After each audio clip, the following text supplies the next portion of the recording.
저는 마이클 브레넌입니다. 미국 국방부 국제기술안보국 DTSA의 전 부국장. 30년간 저는 단 하나의 일을 했습니다. 미국의 군사기술을 누구에게 넘겨줄 수 있고 누구에게는 절대 넘겨줄 수 없는지를 결정하는 일이었습니다. 동맹국이라 해도 예외는 없었습니다. 제 서명 하나로 수천억 원어치 기술이 오갔기도 하고 봉쇄되기도 했습니다. 그리고 저는 단 한 번도 그 결정을 의심해 본 적이 없었습니다. 그 확신이 산산조각 나는데 딱 사흘이 걸렸습니다.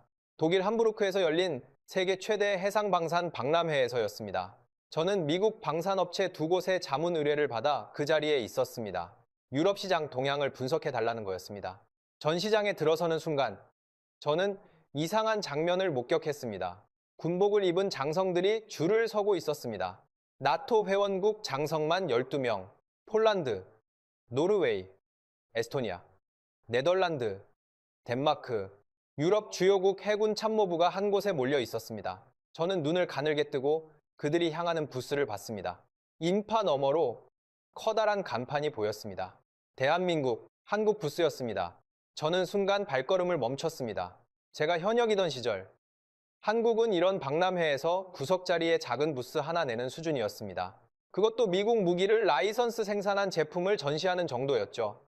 그런데 지금 나토 장성 12명이 줄을 서고 있었습니다. 저는 속으로 생각했습니다. 아마 가격이 싸서 구경하러 온 거겠지. 성능이 아니라 가격으로 승부하는 거야. 중국처럼 그 생각은 그날 저녁 완전히 무너졌습니다. 저는 여러분께 그 사흘의 이야기를 들려드리겠습니다. 그리고 그 이야기는 12년 전으로 거슬러 올라갑니다. 제 가슴에 박혀있던 12년 전 워싱턴의 어느 회의실로 여러분, 먼저 제가 어떤 사람인지 말씀드려야겠습니다.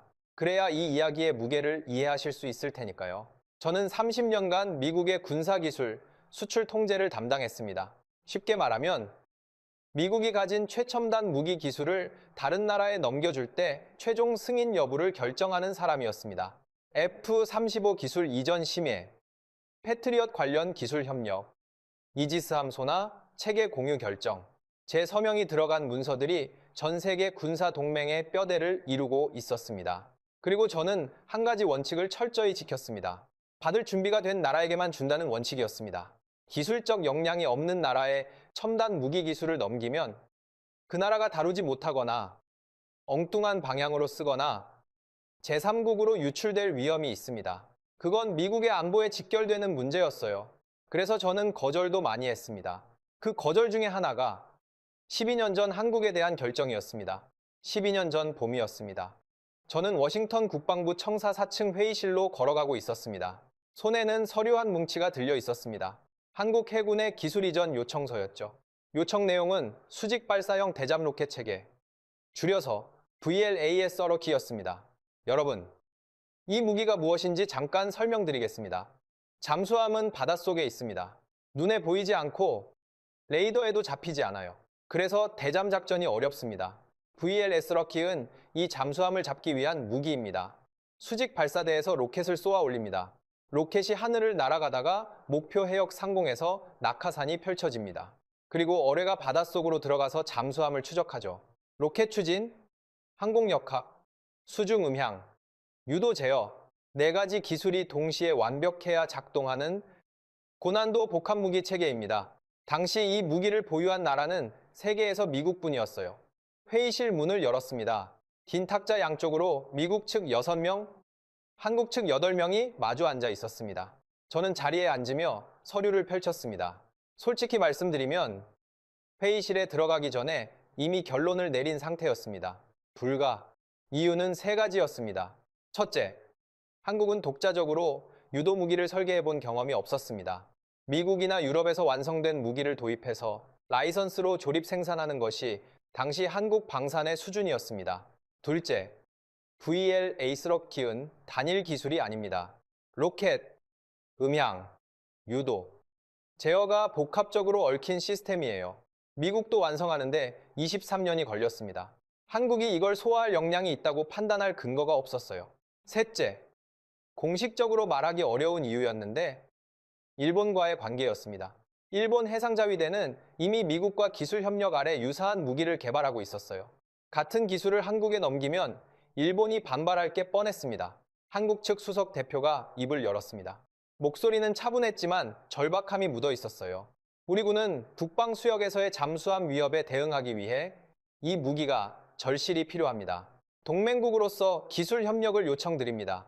저는 서류를 탁자 위에 내려놓으며 답했습니다. 요청서를 검토했습니다. 결론부터 말씀드리면 기술 이전은 불가합니다. 탁자 건너편에서 움직임이 느껴졌습니다. 누군가 숨을 들이쉬는 소리가 났어요. 이유를 말씀해 주시겠습니까? 수석 대표가 물었습니다. 표정은 담담했지만 그의 손이 서류 위에서 미세하게 떨리고 있었어요. VLS 럭키은 복합 무기입니다. 단순 조립이 아니라 시스템 통합 역량이 필요합니다. 현재 한국의 기술 수준으로는 이 무기를 독자적으로 운용하기 어렵다고 판단했습니다. 한국 측 중령이 끼어들었습니다. 일본에는 같은 기술을 제공하고 계시지 않습니까? 왜 한국에는 안 되는 겁니까? 일본은 상황이 다릅니다. 자체 방산 기반이 있고 시스템 통합 경험도 보유하고 있습니다. 그건 차별 아닙니까? 차별이 아니라 기술 역량에 따른 판단입니다. 회의실에 냉기가 흘렀습니다. 에어컨 바람이 아니라 분위기가 얼어붙은 거였어요. 수석 대표가 다시 입을 열었습니다. 그러니까 만들지 말고 사라는 말씀이십니까? 저는 주저하지 않았습니다. 정확합니다. 이 무기는 한국이 독자적으로 만들 수 있는 수준의 무기가 아닙니다. 완제품 도입은 가능합니다. 그 말이 회의실 공기를 바꿨습니다.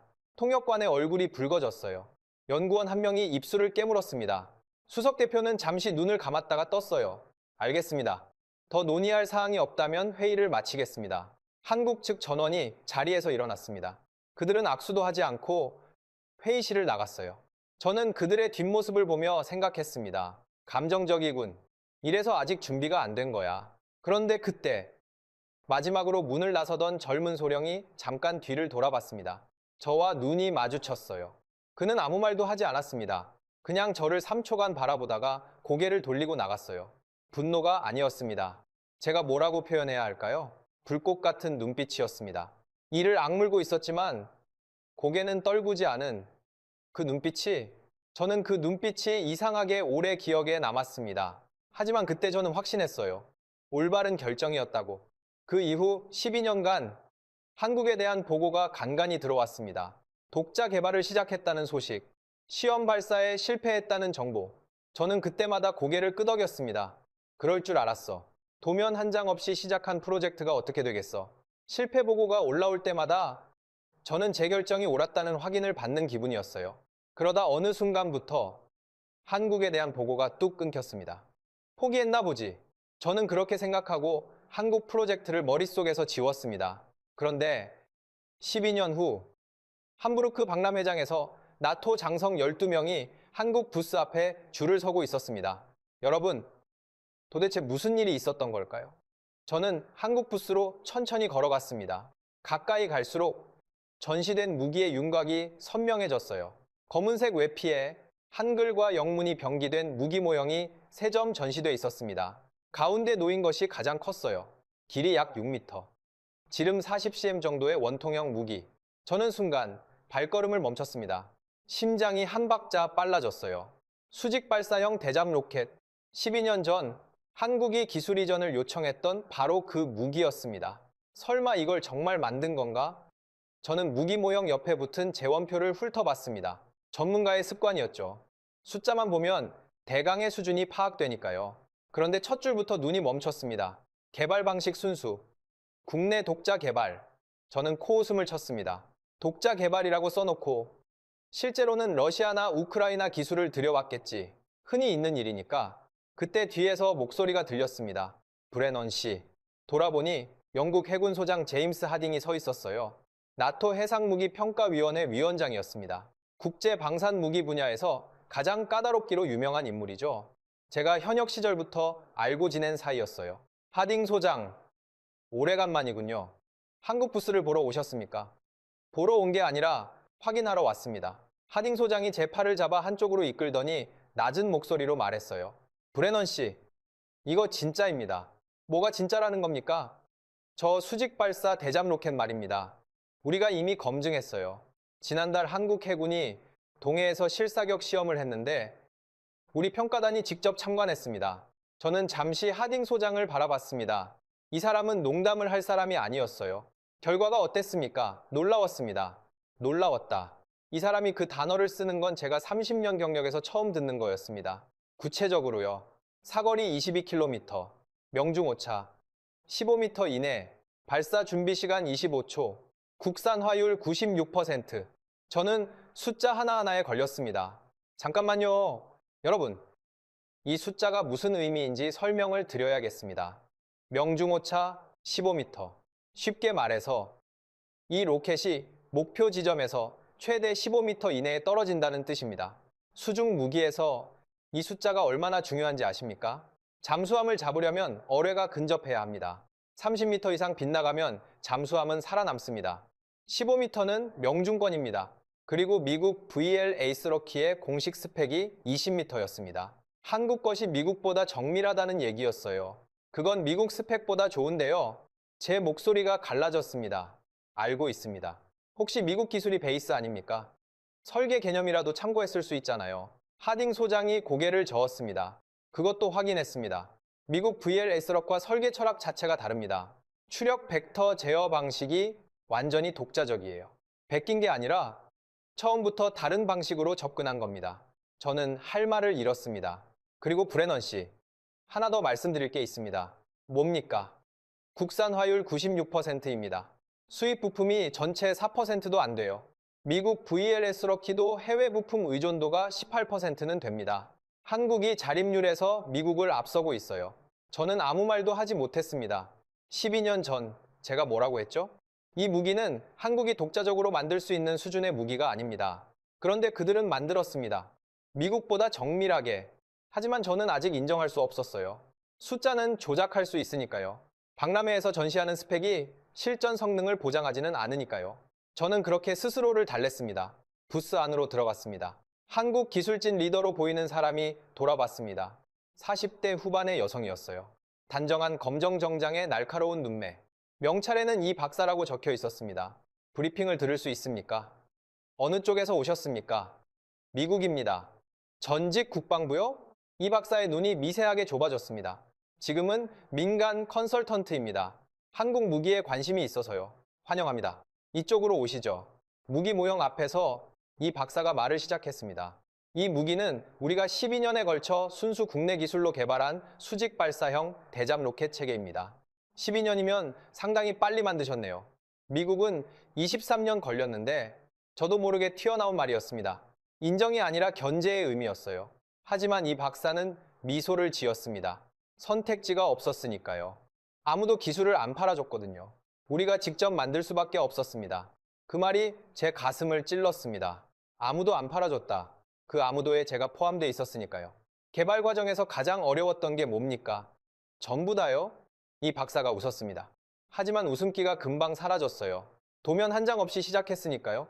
로켓 추진체부터 유도 알고리즘까지 전부 백지에서 만들었습니다. 시험 발사만 87회 했어요.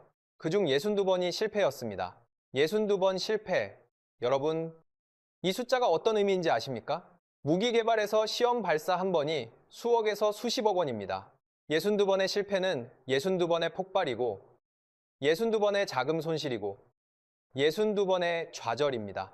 미국도 수십 번 넘게 실패했습니다. 개발비가 얼마나 들었습니까? 총 5,800억 원 정도입니다. 저는 머릿속으로 계산했습니다. 미국 VLA스럭 개발비가 약 2조 4천억 원이었어요. 한국은 그 4분의 1도 안 되는 예산으로 동급 이상의 성능을 만든 겁니다. 그 예산으로 이 성능을요? 저도 모르게 물었습니다. 목소리가 놀라움을 감추지 못했어요. 이 박사가 고개를 끄덕였습니다. 적은 예산이 오히려 창의적인 해결책을 만들었어요. 미국처럼 돈을 쏟아부을 수 없으니까 더 효율적인 방법을 찾아야 했거든요. 저는 반박할 수가 없었습니다. 하지만 인정하기도 싫었어요. 짧게 감사 인사를 하고 부스를 나왔습니다. 뒤통수가 뜨거웠습니다. 그날 저녁 공식 리셉션이 함부르크 시청 대회장에서 열렸습니다. 19세기에 지어진 석조 건물이었어요. 높은 천장에 샹들리에가 걸려 있었고 대리석 바닥 위로 여러 나라 언어가 뒤섞였습니다. 저는 한쪽 구석에서 스카치를 홀짝이고 있었습니다. 낮에 들은 숫자들이 계속 떠올랐어요. 사거리 22km, 명중오차 15m, 국산 화율 96%. 그 숫자들이 제 30년 경력을 조롱하는 것 같았습니다. 하지만 아직 인정할 수 없었어요. 박람회에서 전시하는 스펙이랑 실전 성능은 다른 거니까요. 그때 익숙한 얼굴이 눈에 들어왔습니다. 다나카 히로시, 일본 방위성 장비국 심의관이었어요. 일본 해상자위대의 무기 획득을 총괄하는 고위 관료였습니다. 저와는 미일 기술협력회의에서 여러 번 만난 사이였죠. 도쿄대 공학부 출신의 엘리트, 일본 특유의 절제된 표현을 쓰는 사람이에요. 다나카 씨, 한국 부스 다녀오셨습니까? 당연하죠. 저도 오전에 다녀왔습니다. 어떻게 보셨습니까? 다나카는 와인잔을 천천히 돌리며 잠시 침묵했어요. 그리고 주위를 둘러보더니 목소리를 낮췄습니다. 솔직히 말씀드려도 되겠습니까? 물론이요. 충격이었습니다. 저는 눈을 깜빡였습니다. 이 사람이 충격이라고 말하면 보통 사람 기준으로는 경악에 가까운 겁니다. 절제된 표현을 쓰는 일본인이 충격이라고 했습니다. 뭐가 충격이었습니까? 정밀도입니다. 다나카가 와인을 한 모금 마시더니 이어갔어요. 저희 해상자위대가 미국 기술을 기반으로 개발한 동급 무기의 명중 오차가 38m입니다. 38m요. 저는 재빨리 계산했습니다. 일본 38m, 한국 15m. 한국이 일본보다 5배 정밀한 거였어요. 수중 무기에서 23m 차이는 명중과 근접 통과의 차이예요. 잠수함을 잡느냐 빗나가느냐가 갈리는 겁니다. 등에 식은땀이 흘렀습니다. 왜 그런 차이가 났다고 보십니까? 다나카가 고개를 기울이며 답했습니다. 역설적인 이야기입니다만 한국은 백지에서 시작했기 때문입니다. 저희는 미국 설계를 기반으로 개량했어요. 효율적인 방법이었지만 근본적인 한계가 있었습니다.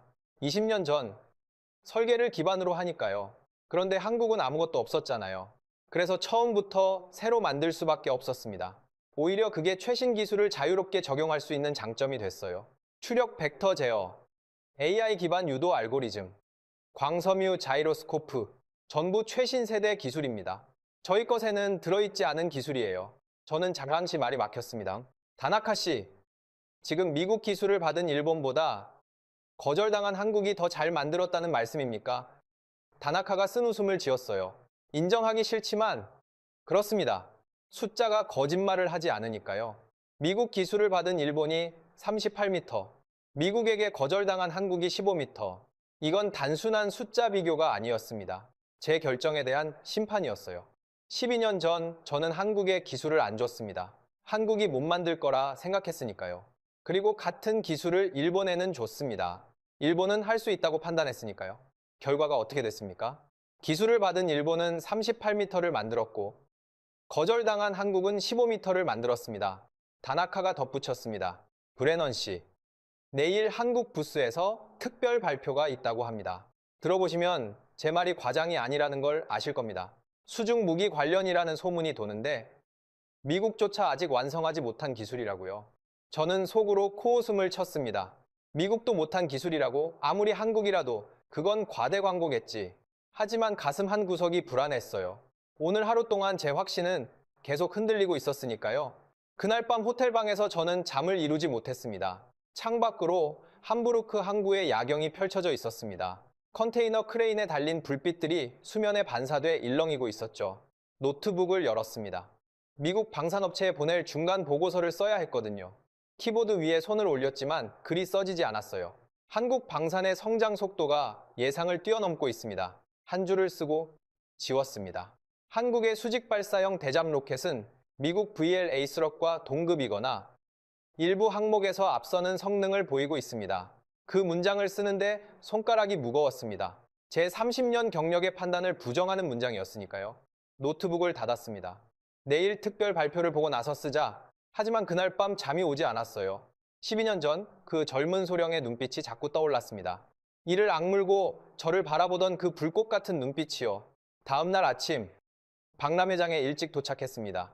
전시장 입구를 들어서자마자 분위기가 달랐어요. 사람들이 한쪽 방향으로 몰려가고 있었습니다. 한국 부스 방향이었어요. 부스 앞에 도착하니 어제보다 인파가 3배는 많았습니다. 그리고 부스 한쪽에 폴란드 해군 제독이 서 있었습니다. 제복에 달린 계급장으로 바로 알 수 있었죠. 그 옆에 한국 측 대표가 나란히 서 있었어요. 두 사람 사이에 서류가 놓인 테이블이 있었습니다.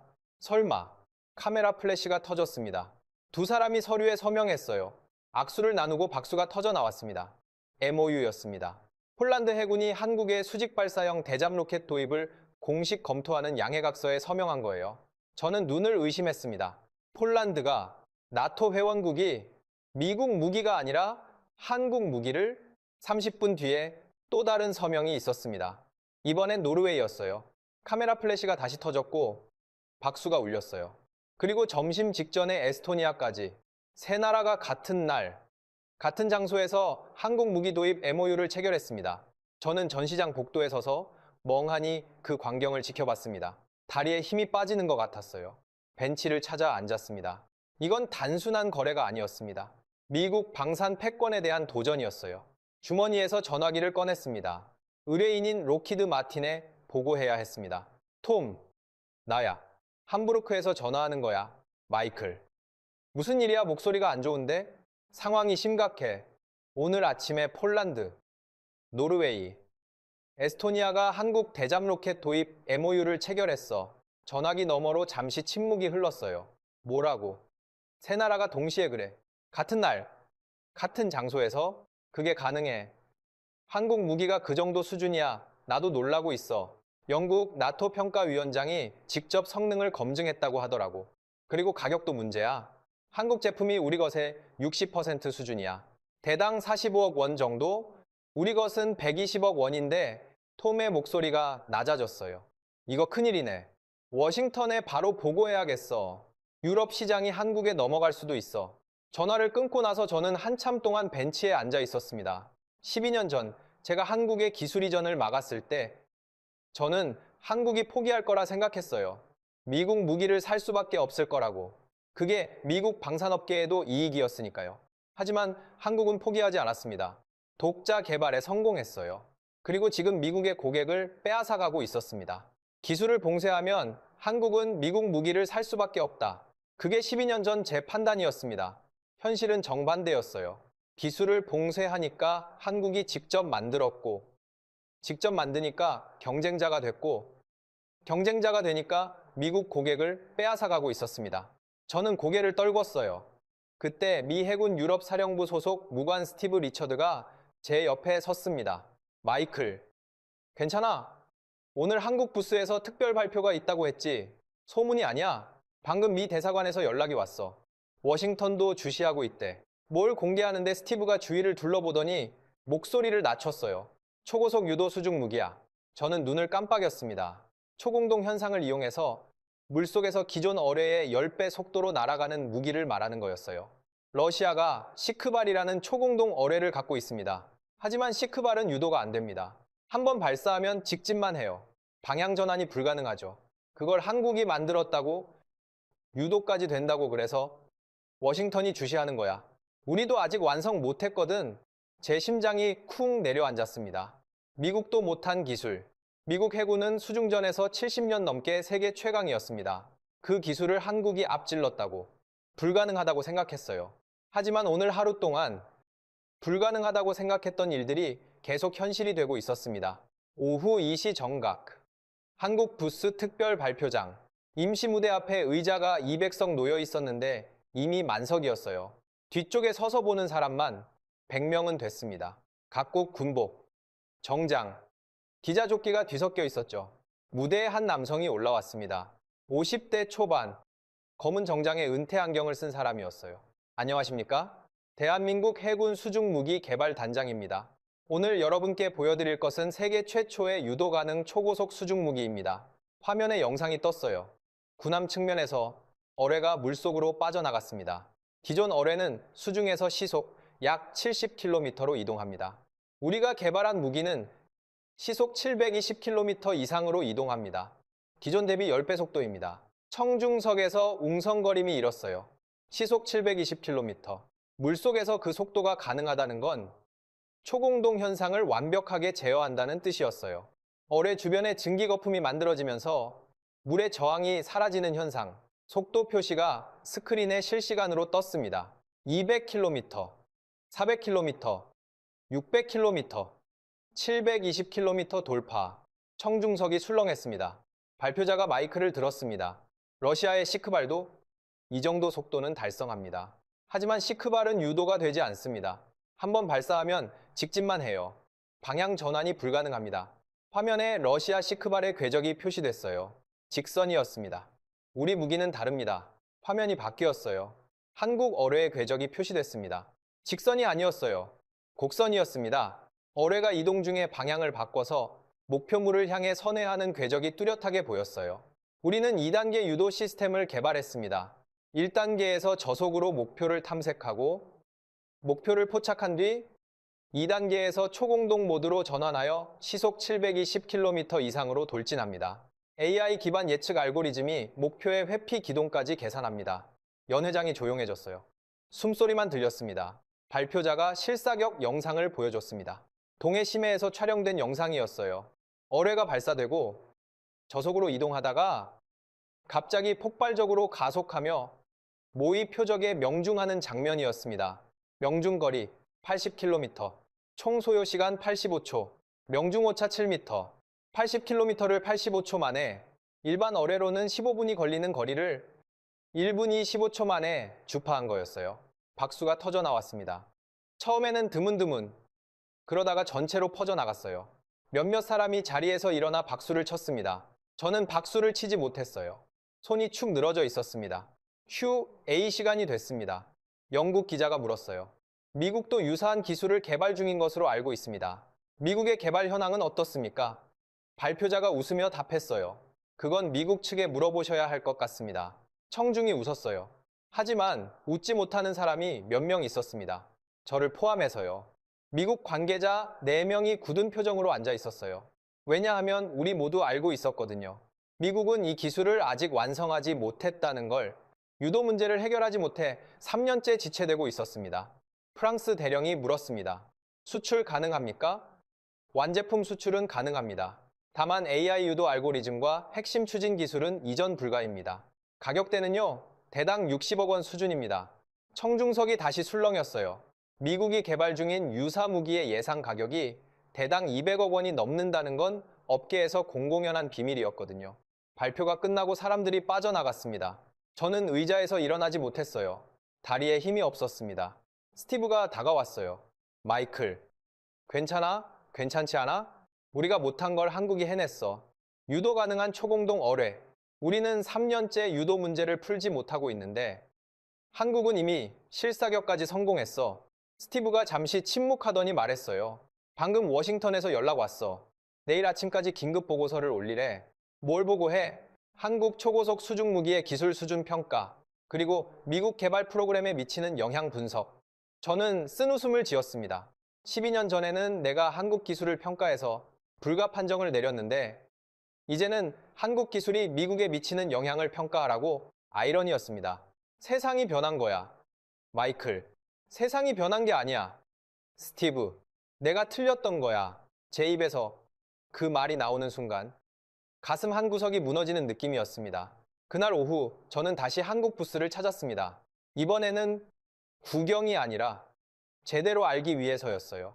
12년 전 봉쇄 결정을 내린 당사자로서 한국이 어떻게 이걸 해냈는지 알고 싶었습니다. 이 박사를 다시 만났어요. 부스 뒤쪽 미팅룸으로 안내받았습니다. 좁은 공간에 테이블 하나와 의자 4개, 커피 냄새가 은은하게 퍼져 있었습니다. 처음부터요. 어떻게 시작했습니까? 도면도 없이 이 박사가 커피를 한 모금 마시더니 이야기를 시작했어요. 12년 전 워싱턴에서 기술 이전이 거부된 다음 달이었어요. 국방부에서 긴급 회의가 열렸습니다. 참석자는 20명이 채 안 됐어요. 미국이 거절했습니다. 일본도 협력을 거부했습니다. 하지만 우리에게 이 무기가 필요한 상황은 변하지 않았습니다. 그날 회의에서 결정이 내려졌어요.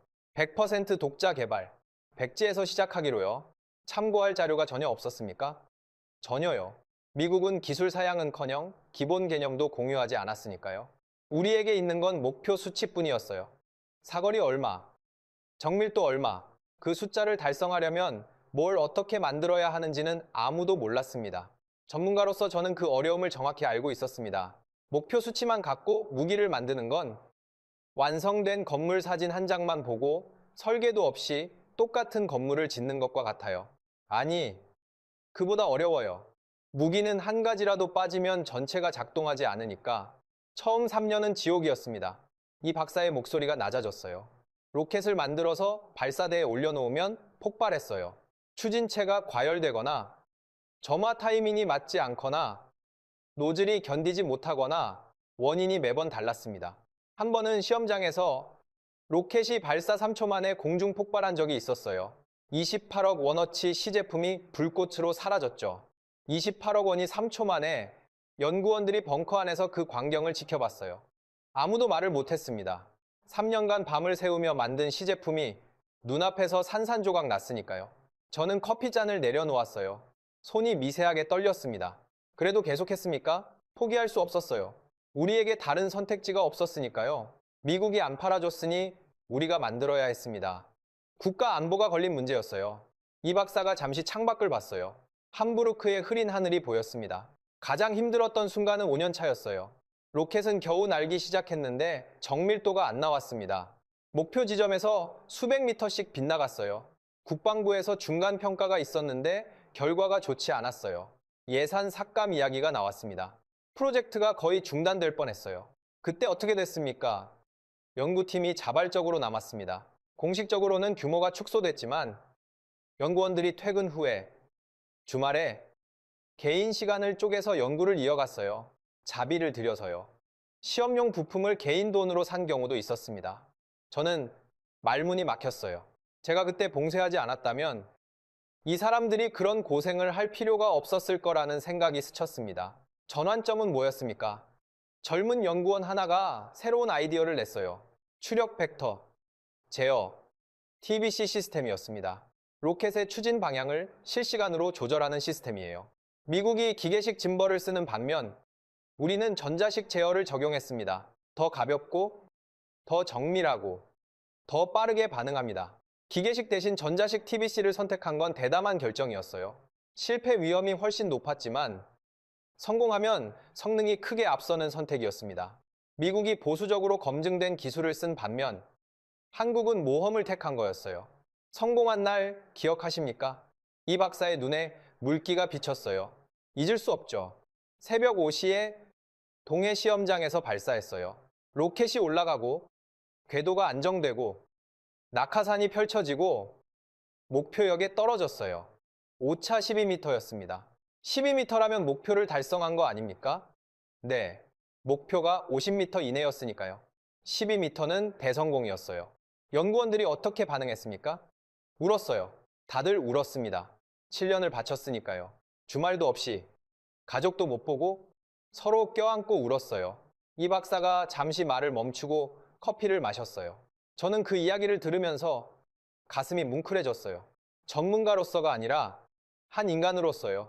7년간 62번 실패하고도 포기하지 않은 사람들, 자비를 들여 부품을 사고 개인 시간을 쪼개 연구한 사람들, 그리고 그 모든 것의 시작이 뭐였습니까?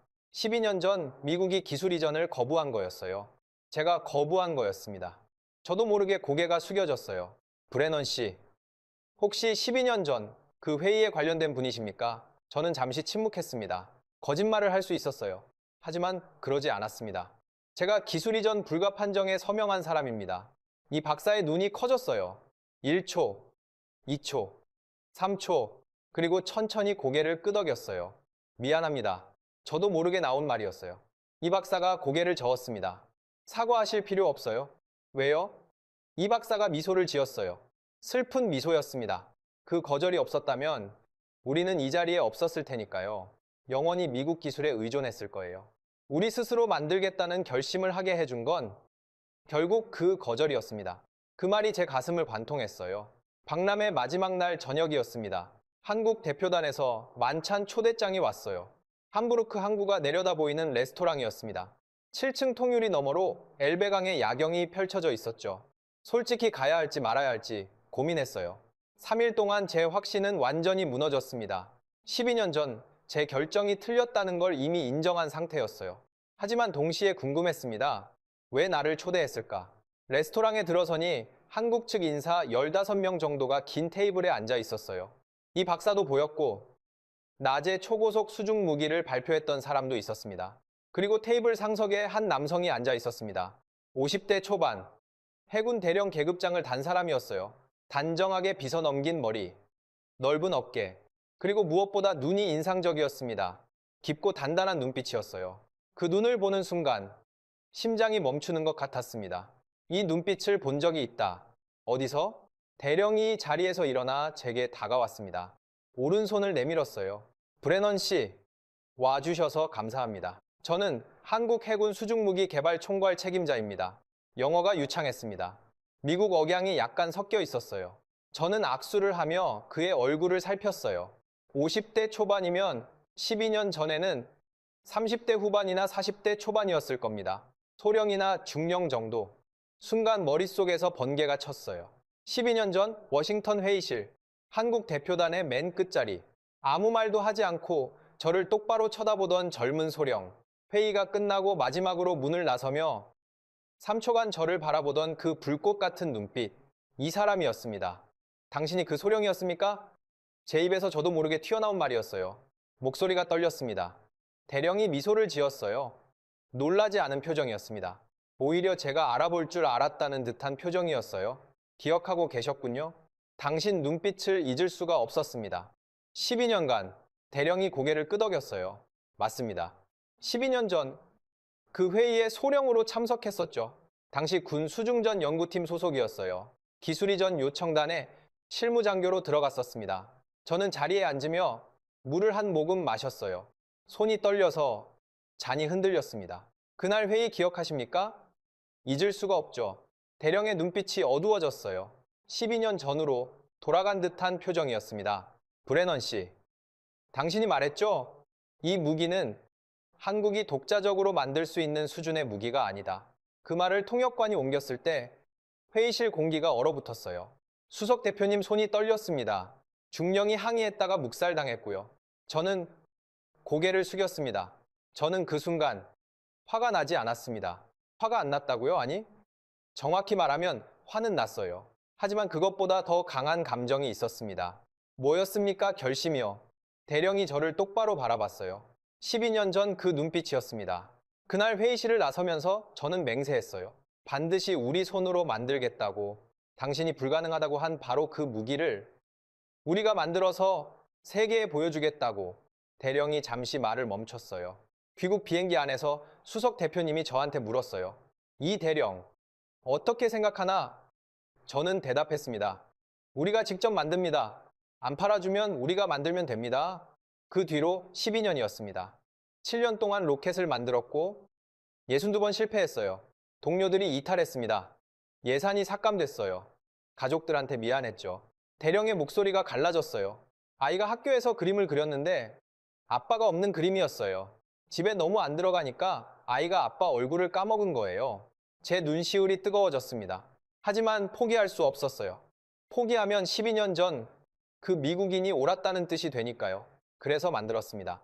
수직 발사형 대잠 로켓을 만들었고 그 기술로 초고속 유도 수중 무기까지 만들었어요.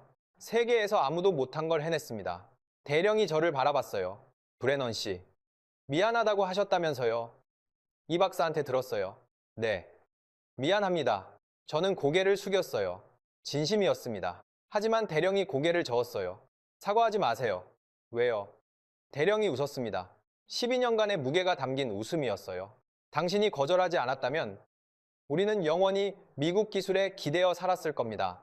미국이 주는 대로 쓰고 미국이 업그레이드해주면 따라가고 독자적인 기술은 절대 갖지 못했을 거예요. 당신의 거절이 우리를 자립하게 만들었습니다. 미국이 안 준다면 우리가 만들면 된다. 그 결심을 하게 해준 건 바로 당신이에요. 저는 아무 말도 하지 못했어요. 목이 막혔습니다. 눈앞이 흐려졌어요. 12년 전 저는 단언했습니다. 한국은 못 만든다고. 한국은 아직 준비가 안 됐다고. 조립이나 하는 나라라고. 하지만 한국은 만들었습니다. 미국보다 정밀하게, 일본보다 뛰어나게. 나토가 줄을 서서 사겠다고 할 정도로. 그리고 그 출발점이 뭐였습니까? 제 거절이었어요. 거절이 복수가 아니라 자립을 낳았다. 봉쇄가 굴복이 아니라 독립을 만들었다. 대령이 잔을 들어 올렸어요. 건배합시다. 브레넌 씨, 12년 전 그 거절에 저도 잔을 들었어요. 손이 떨렸지만 잔을 부딪혔습니다. 맑은 소리가 레스토랑에 울렸어요. 창밖으로 함부르크 항구의 불빛이 반짝이고 있었습니다. 워싱턴으로 돌아왔습니다. 공항에서 집으로 가는 택시 안에서 창밖을 바라봤어요. 워싱턴 기념탑이 하늘을 찌르고 있었습니다. 포토맥 강위로 석양이 붉게 물들어 있었어요. 서재에 앉았습니다. 노트북을 열었어요. 방산업체에 보낼 최종 보고서를 써야 했습니다. 키보드 위에 손을 올렸어요. 하지만 평소처럼 써지지 않았습니다.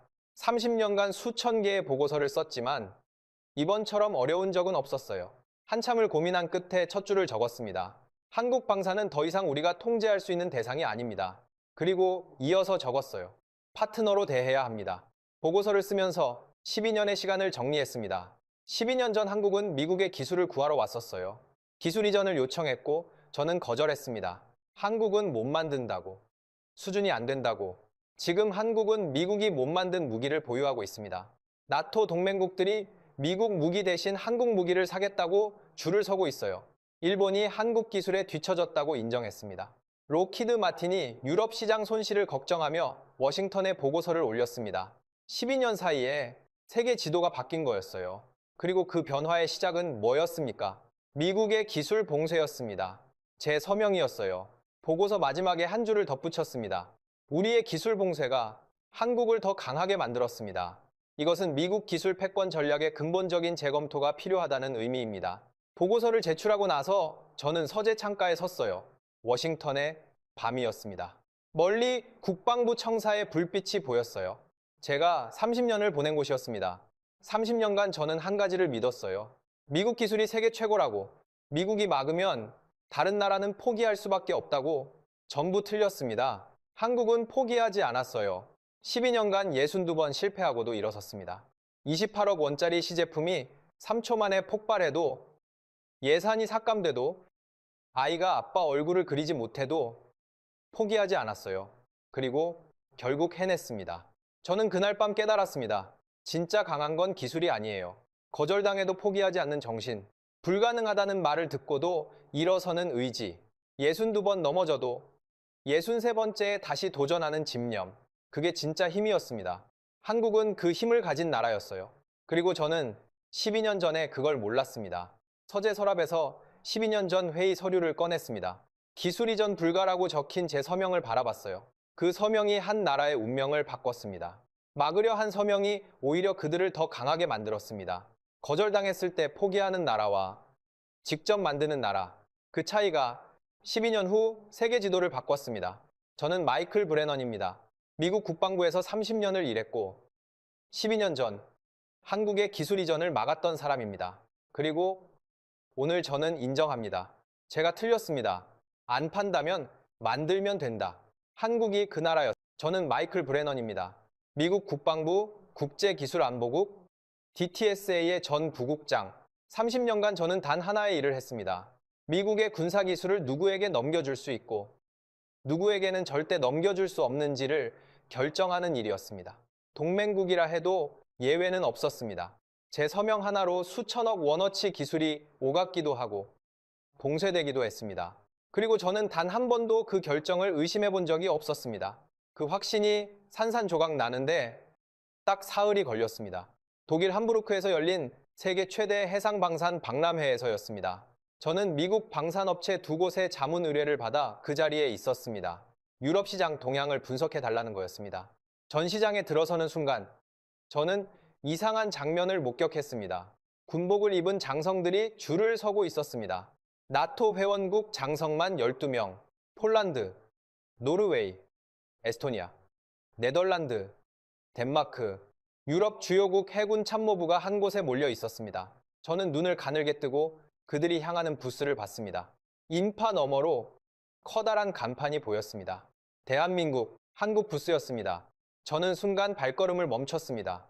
제가 현역이던 시절, 한국은 이런 박람회에서 구석자리에 작은 부스 하나 내는 수준이었습니다. 그것도 미국 무기를 라이선스 생산한 제품을 전시하는 정도였죠. 그런데 지금 나토 장성 12명이 줄을 서고 있었습니다. 저는 속으로 생각했습니다. 아마 가격이 싸서 구경하러 온 거겠지. 성능이 아니라 가격으로 승부하는 거야. 중국처럼. 그 생각은 그날 저녁 완전히 무너졌습니다. 저는 여러분께 그 사흘의 이야기를 들려드리겠습니다. 그리고 그 이야기는 12년 전으로 거슬러 올라갑니다. 제 가슴에 박혀있던 12년 전 워싱턴의 어느 회의실로. 여러분, 먼저 제가 어떤 사람인지 말씀드려야겠습니다. 그래야 이 이야기의 무게를 이해하실 수 있을 테니까요. 저는 30년간 미국의 군사기술, 수출 통제를 담당했습니다. 쉽게 말하면 미국이 가진 최첨단 무기 기술을 다른 나라에 넘겨줄 때 최종 승인 여부를 결정하는 사람이었습니다. F-35 기술 이전 심의, 패트리엇 관련 기술 협력, 이지스 함소나 체계 공유 결정, 제 서명이 들어간 문서들이 전 세계 군사 동맹의 뼈대를 이루고 있었습니다. 그리고 저는 한 가지 원칙을 철저히 지켰습니다. 받을 준비가 된 나라에게만 준다는 원칙이었습니다. 기술적 역량이 없는 나라에 첨단 무기 기술을 넘기면 그 나라가 다루지 못하거나 엉뚱한 방향으로 쓰거나 제3국으로 유출될 위험이 있습니다. 그건 미국의 안보에 직결되는 문제였어요. 그래서 저는 거절도 많이 했습니다. 그 거절 중에 하나가 12년 전 한국에 대한 결정이었습니다. 12년 전 봄이었습니다. 저는 워싱턴 국방부 청사 4층 회의실로 걸어가고 있었습니다. 손에는 서류 한 뭉치가 들려 있었습니다. 한국 해군의 기술 이전 요청서였죠. 요청 내용은 수직 발사형 대잠 로켓 체계, 줄여서 VLASRO키였습니다. 여러분, 이 무기가 무엇인지 잠깐 설명드리겠습니다. 잠수함은 바닷속에 있습니다. 눈에 보이지 않고 레이더에도 잡히지 않아요. 그래서 대잠 작전이 어렵습니다. VLS러키은 이 잠수함을 잡기 위한 무기입니다. 수직 발사대에서 로켓을 쏘아 올립니다. 로켓이 하늘을 날아가다가 목표 해역 상공에서 낙하산이 펼쳐집니다. 그리고 어뢰가 바닷속으로 들어가서 잠수함을 추적하죠. 로켓 추진, 항공역학, 수중 음향, 유도 제어, 네 가지 기술이 동시에 완벽해야 작동하는 고난도 복합 무기 체계입니다. 당시 이 무기를 보유한 나라는 세계에서 미국뿐이었어요. 회의실 문을 열었습니다. 긴 탁자 양쪽으로 미국 측 6명, 한국 측 8명이 마주 앉아 있었습니다. 저는 자리에 앉으며 서류를 펼쳤습니다. 솔직히 말씀드리면 회의실에 들어가기 전에 이미 결론을 내린 상태였습니다. 불가. 이유는 3가지였습니다. 첫째, 한국은 독자적으로 유도 무기를 설계해 본 경험이 없었습니다. 미국이나 유럽에서 완성된 무기를 도입해서 라이선스로 조립 생산하는 것이 당시 한국 방산의 수준이었습니다. 둘째, VLA스로 키운 단일 기술이 아닙니다. 로켓, 음향, 유도, 제어가 복합적으로 얽힌 시스템이에요. 미국도 완성하는데 23년이 걸렸습니다. 한국이 이걸 소화할 역량이 있다고 판단할 근거가 없었어요. 셋째, 공식적으로 말하기 어려운 이유였는데 일본과의 관계였습니다. 일본 해상자위대는 이미 미국과 기술 협력 아래 유사한 무기를 개발하고 있었어요. 같은 기술을 한국에 넘기면 일본이 반발할 게 뻔했습니다. 한국 측 수석 대표가 입을 열었습니다. 목소리는 차분했지만 절박함이 묻어 있었어요. 우리 군은 북방 수역에서의 잠수함 위협에 대응하기 위해 이 무기가 절실히 필요합니다. 동맹국으로서 기술 협력을 요청드립니다. 저는 서류를 탁자 위에 내려놓으며 답했습니다. 요청서를 검토했습니다. 결론부터 말씀드리면 기술 이전은 불가합니다. 탁자 건너편에서 움직임이 느껴졌습니다. 누군가 숨을 들이쉬는 소리가 났어요. 이유를 말씀해 주시겠습니까? 수석 대표가 물었습니다. 표정은 담담했지만 그의 손이 서류 위에서 미세하게 떨리고 있었어요. VLS러키은 복합 무기입니다. 단순 조립이 아니라 시스템 통합 역량이 필요합니다. 현재 한국의 기술 수준으로는 이 무기를 독자적으로 운용하기 어렵다고 판단했습니다. 한국 측 중령이 끼어들었습니다. 일본에는 같은 기술을 제공하고 계시지 않습니까? 왜 한국에는 안 되는 겁니까? 일본은 상황이 다릅니다. 자체 방산 기반이 있고 시스템 통합 경험도 보유하고 있습니다. 그건 차별 아닙니까? 차별이 아니라 기술 역량에 따른 판단입니다. 회의실에 냉기가 흘렀습니다. 에어컨 바람이 아니라 분위기가 얼어붙은 거였어요. 수석 대표가 다시 입을 열었습니다. 그러니까 만들지 말고 사라는 말씀이십니까? 저는 주저하지 않았습니다. 정확합니다. 이 무기는 한국이 독자적으로 만들 수 있는 수준의 무기가 아닙니다. 완제품 도입은 가능합니다. 그 말이 회의실 공기를 바꿨습니다. 통역관의 얼굴이 붉어졌어요. 연구원 한 명이 입술을 깨물었습니다. 수석 대표는 잠시 눈을 감았다가 떴어요. 알겠습니다. 더 논의할 사항이 없다면 회의를 마치겠습니다. 한국 측 전원이 자리에서 일어났습니다. 그들은 악수도 하지 않고 회의실을 나갔어요. 저는 그들의 뒷모습을 보며 생각했습니다. 감정적이군. 이래서 아직 준비가 안 된 거야. 그런데 그때 마지막으로 문을 나서던 젊은 소령이 잠깐 뒤를 돌아봤습니다. 저와 눈이 마주쳤어요. 그는 아무 말도 하지 않았습니다. 그냥 저를 3초간 바라보다가 고개를 돌리고 나갔어요. 분노가 아니었습니다. 제가 뭐라고 표현해야 할까요? 불꽃 같은 눈빛이었습니다. 이를 악물고 있었지만 고개는 떨구지 않은 그 눈빛이, 저는 그 눈빛이 이상하게 오래 기억에 남았습니다. 하지만 그때 저는 확신했어요. 올바른 결정이었다고. 그 이후 12년간 한국에 대한 보고가 간간히 들어왔습니다. 독자 개발을 시작했다는 소식, 시험 발사에 실패했다는 정보. 저는 그때마다 고개를 끄덕였습니다. 그럴 줄 알았어. 도면 한 장 없이 시작한 프로젝트가 어떻게 되겠어. 실패 보고가 올라올 때마다 저는 제 결정이 옳았다는 확인을 받는 기분이었어요. 그러다 어느 순간부터 한국에 대한 보고가 뚝 끊겼습니다. 포기했나 보지. 저는 그렇게 생각하고 한국 프로젝트를 머릿속에서 지웠습니다. 그런데 12년 후 함부르크 박람회장에서 나토 장성 12명이 한국 부스 앞에 줄을 서고 있었습니다. 여러분, 도대체 무슨 일이 있었던 걸까요? 저는 한국 부스로 천천히 걸어갔습니다. 가까이 갈수록 전시된 무기의 윤곽이 선명해졌어요. 검은색 외피에 한글과 영문이 병기된 무기 모형이 3점 전시돼 있었습니다. 가운데 놓인 것이 가장 컸어요. 길이 약 6m. 지름 40cm 정도의 원통형 무기. 저는 순간 발걸음을 멈췄습니다. 심장이 한 박자 빨라졌어요. 수직 발사형 대잠 로켓. 12년 전 한국이 기술 이전을 요청했던 바로 그 무기였습니다. 설마 이걸 정말 만든 건가? 저는 무기 모형 옆에 붙은 재원표를 훑어봤습니다. 전문가의 습관이었죠. 숫자만 보면 대강의 수준이 파악되니까요. 그런데 첫 줄부터 눈이 멈췄습니다. 개발 방식 순수. 국내 독자 개발. 저는 코웃음을 쳤습니다. 독자 개발이라고 써놓고 실제로는 러시아나 우크라이나 기술을 들여왔겠지. 흔히 있는 일이니까. 그때 뒤에서 목소리가 들렸습니다. 브레넌 씨. 돌아보니 영국 해군 소장 제임스 하딩이 서 있었어요. 나토 해상무기평가위원회 위원장이었습니다. 국제 방산 무기 분야에서 가장 까다롭기로 유명한 인물이죠. 제가 현역 시절부터 알고 지낸 사이였어요. 하딩 소장, 오래간만이군요. 한국 부스를 보러 오셨습니까? 보러 온 게 아니라 확인하러 왔습니다. 하딩 소장이 제 팔을 잡아 한쪽으로 이끌더니 낮은 목소리로 말했어요. 브레넌 씨, 이거 진짜입니다. 뭐가 진짜라는 겁니까? 저 수직 발사 대잠 로켓 말입니다. 우리가 이미 검증했어요. 지난달 한국 해군이 동해에서 실사격 시험을 했는데 우리 평가단이 직접 참관했습니다. 저는 잠시 하딩 소장을 바라봤습니다. 이 사람은 농담을 할 사람이 아니었어요. 결과가 어땠습니까? 놀라웠습니다. 놀라웠다. 이 사람이 그 단어를 쓰는 건 제가 30년 경력에서 처음 듣는 거였습니다. 구체적으로요. 사거리 22km, 명중 오차, 15m 이내, 발사 준비 시간 25초, 국산 화율 96%. 저는 숫자 하나하나에 걸렸습니다. 잠깐만요. 여러분, 이 숫자가 무슨 의미인지 설명을 드려야겠습니다. 명중오차 15m. 쉽게 말해서 이 로켓이 목표 지점에서 최대 15m 이내에 떨어진다는 뜻입니다. 수중 무기에서 이 숫자가 얼마나 중요한지 아십니까? 잠수함을 잡으려면 어뢰가 근접해야 합니다. 30m 이상 빗나가면 잠수함은 살아남습니다. 15m는 명중권입니다. 그리고 미국 VL 에이스러키의 공식 스펙이 20m였습니다. 한국 것이 미국보다 정밀하다는 얘기였어요. 그건 미국 스펙보다 좋은데요. 제 목소리가 갈라졌습니다. 알고 있습니다. 혹시 미국 기술이 베이스 아닙니까? 설계 개념이라도 참고했을 수 있잖아요. 하딩 소장이 고개를 저었습니다. 그것도 확인했습니다. 미국 VLS럭과 설계 철학 자체가 다릅니다.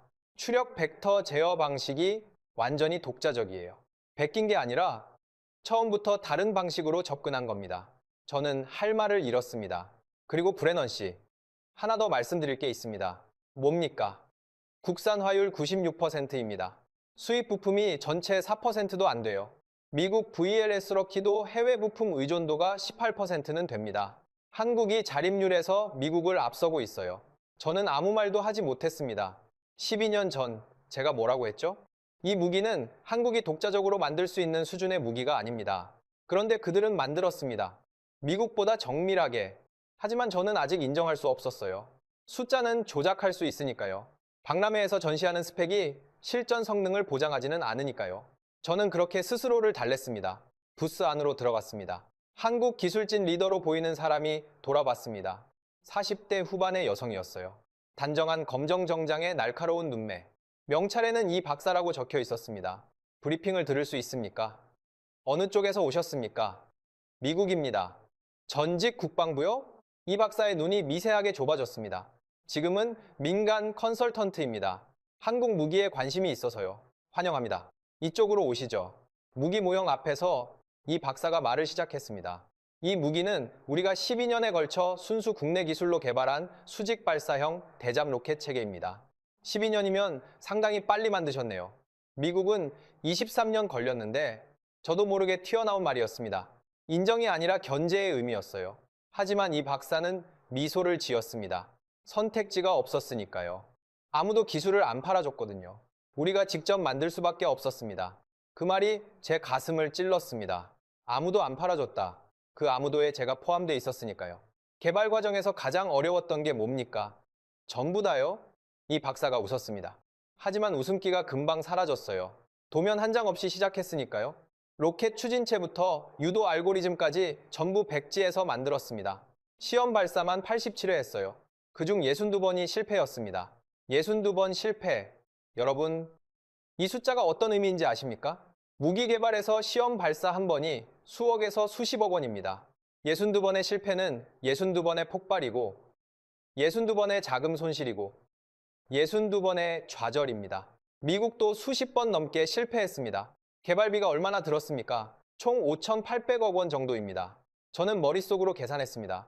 미국 VL 에이스럭 개발비가 약 2조 4천억 원이었어요. 한국은 그 4분의 1도 안 되는 예산으로 동급 이상의 성능을 만든 겁니다. 그 예산으로 이 성능을요? 저도 모르게 물었습니다. 목소리가 놀라움을 감추지 못했어요. 이 박사가 고개를 끄덕였습니다. 적은 예산이 오히려 창의적인 해결책을 만들었어요. 미국처럼 돈을 쏟아부을 수 없으니까 더 효율적인 방법을 찾아야 했거든요. 저는 반박할 수가 없었습니다. 하지만 인정하기도 싫었어요. 짧게 감사 인사를 하고 부스를 나왔습니다. 뒤통수가 뜨거웠습니다. 그날 저녁 공식 리셉션이 함부르크 시청 대회장에서 열렸습니다. 19세기에 지어진 석조 건물이었어. 높은 천장에 샹들리에가 걸려 있었고 대리석 바닥 위로 여러 나라 언어가 뒤섞였습니다. 저는 한쪽 구석에서 스카치를 홀짝이고 있었습니다. 낮에 들은 숫자들이 계속 떠올랐어요. 사거리 22km, 명중오차 15m, 국산 화율 96%. 그 숫자들이 제 30년 경력을 조롱하는 것 같았습니다. 하지만 아직 인정할 수 없었어요. 박람회에서 전시하는 스펙이랑 실전 성능은 다른 거니까요. 그때 익숙한 얼굴이 눈에 들어왔습니다. 다나카 히로시, 일본 방위성 장비국 심의관이었어요. 일본 해상자위대의 무기 획득을 총괄하는 고위 관료였습니다. 저와는 미일 기술협력회의에서 여러 번 만난 사이였죠. 도쿄대 공학부 출신의 엘리트, 일본 특유의 절제된 표현을 쓰는 사람이에요. 다나카 씨, 한국 부스 다녀오셨습니까? 당연하죠. 저도 오전에 다녀왔습니다. 어떻게 보셨습니까? 다나카는 와인잔을 천천히 돌리며 잠시 침묵했어요. 그리고 주위를 둘러보더니 목소리를 낮췄습니다. 솔직히 말씀드려도 되겠습니까? 물론이요. 충격이었습니다. 저는 눈을 깜빡였습니다. 이 사람이 충격이라고 말하면 보통 사람 기준으로는 경악에 가까운 겁니다. 절제된 표현을 쓰는 일본인이 충격이라고 했습니다. 뭐가 충격이었습니까? 정밀도입니다. 다나카가 와인을 한 모금 마시더니 이어갔어요. 저희 해상자위대가 미국 기술을 기반으로 개발한 동급 무기의 명중 오차가 38m입니다. 38m요. 저는 재빨리 계산했습니다. 일본 38m, 한국 15m. 한국이 일본보다 5배 정밀한 거였어요. 수중 무기에서 23m 차이는 명중과 근접 통과의 차이예요. 잠수함을 잡느냐 빗나가느냐가 갈리는 겁니다. 등에 식은땀이 흘렀습니다. 왜 그런 차이가 났다고 보십니까? 다나카가 고개를 기울이며 답했습니다. 역설적인 이야기입니다만 한국은 백지에서 시작했기 때문입니다. 저희는 미국 설계를 기반으로 개량했어요. 효율적인 방법이었지만 근본적인 한계가 있었습니다. 20년 전 설계를 기반으로 하니까요. 그런데 한국은 아무것도 없었잖아요. 그래서 처음부터 새로 만들 수밖에 없었습니다. 오히려 그게 최신 기술을 자유롭게 적용할 수 있는 장점이 됐어요. 추력 벡터 제어, AI 기반 유도 알고리즘, 광섬유 자이로스코프, 전부 최신 세대 기술입니다. 저희 것에는 들어있지 않은 기술이에요. 저는 잠시 말이 막혔습니다. 다나카 씨, 지금 미국 기술을 받은 일본보다 거절당한 한국이 더 잘 만들었다는 말씀입니까? 다나카가 쓴 웃음을 지었어요. 인정하기 싫지만 그렇습니다. 숫자가 거짓말을 하지 않으니까요. 미국 기술을 받은 일본이 38m, 미국에게 거절당한 한국이 15m. 이건 단순한 숫자 비교가 아니었습니다. 제 결정에 대한 심판이었어요. 12년 전 저는 한국에 기술을 안 줬습니다. 한국이 못 만들 거라 생각했으니까요. 그리고 같은 기술을 일본에는 줬습니다. 일본은 할 수 있다고 판단했으니까요. 결과가 어떻게 됐습니까? 기술을 받은 일본은 38m를 만들었고 거절당한 한국은 15m를 만들었습니다. 다나카가 덧붙였습니다. 브레넌 씨, 내일 한국 부스에서 특별 발표가 있다고 합니다. 들어보시면 제 말이 과장이 아니라는 걸 아실 겁니다. 수중 무기 관련이라는 소문이 도는데 미국조차 아직 완성하지 못한 기술이라고요. 저는 속으로 코웃음을 쳤습니다. 미국도 못한 기술이라고 아무리 한국이라도 그건 과대 광고겠지. 하지만 가슴 한 구석이 불안했어요. 오늘 하루 동안 제 확신은 계속 흔들리고 있었으니까요. 그날 밤 호텔방에서 저는 잠을 이루지 못했습니다. 창밖으로 함부르크 항구의 야경이 펼쳐져 있었습니다. 컨테이너 크레인에 달린 불빛들이 수면에 반사돼 일렁이고 있었죠. 노트북을 열었습니다. 미국 방산업체에 보낼 중간 보고서를 써야 했거든요. 키보드 위에 손을 올렸지만 글이 써지지 않았어요. 한국 방산의 성장 속도가 예상을 뛰어넘고 있습니다. 한 줄을 쓰고 지웠습니다. 한국의 수직 발사형 대잠 로켓은 미국 VLA-3과 동급이거나 일부 항목에서 앞서는 성능을 보이고 있습니다. 그 문장을 쓰는데 손가락이 무거웠습니다. 제 30년 경력의 판단을 부정하는 문장이었으니까요. 노트북을 닫았습니다. 내일 특별 발표를 보고 나서 쓰자. 하지만 그날 밤 잠이 오지 않았어요. 12년 전 그 젊은 소령의 눈빛이 자꾸 떠올랐습니다. 이를 악물고 저를 바라보던 그 불꽃 같은 눈빛이요. 다음 날 아침 박람회장에 일찍 도착했습니다. 전시장 입구를 들어서자마자 분위기가 달랐어요. 사람들이 한쪽 방향으로 몰려가고 있었습니다. 한국 부스 방향이었어요. 부스 앞에 도착하니 어제보다 인파가 3배는 많았습니다. 그리고 부스 한쪽에 폴란드 해군 제독이 서 있었습니다. 제복에 달린 계급장으로 바로 알 수 있었죠. 그 옆에 한국 측 대표가 나란히 서 있었어요. 두 사람 사이에 서류가 놓인 테이블이 있었습니다. 설마 카메라 플래시가 터졌습니다. 두 사람이 서류에 서명했어요. 악수를 나누고 박수가 터져 나왔습니다. MOU였습니다. 폴란드 해군이 한국의 수직 발사형 대잠 로켓 도입을 공식 검토하는 양해각서에 서명한 거예요. 저는 눈을 의심했습니다. 폴란드가 나토 회원국이 미국 무기가 아니라 한국 무기를 30분 뒤에 또 다른 서명이 있었습니다. 이번엔 노르웨이였어요. 카메라 플래시가 다시 터졌고 박수가 울렸어요. 그리고 점심 직전에 에스토니아까지 세 나라가 같은 날, 같은 장소에서 한국 무기 도입 MOU를 체결했습니다. 저는 전시장 복도에 서서 멍하니 그 광경을 지켜봤습니다. 다리에 힘이 빠지는 것 같았어요. 벤치를 찾아 앉았습니다. 이건 단순한 거래가 아니었습니다. 미국 방산 패권에 대한 도전이었어요. 주머니에서 전화기를 꺼냈습니다. 의뢰인인 로키드 마틴에 보고해야 했습니다. 톰, 나야. 함부르크에서 전화하는 거야. 마이클. 무슨 일이야? 목소리가 안 좋은데? 상황이 심각해.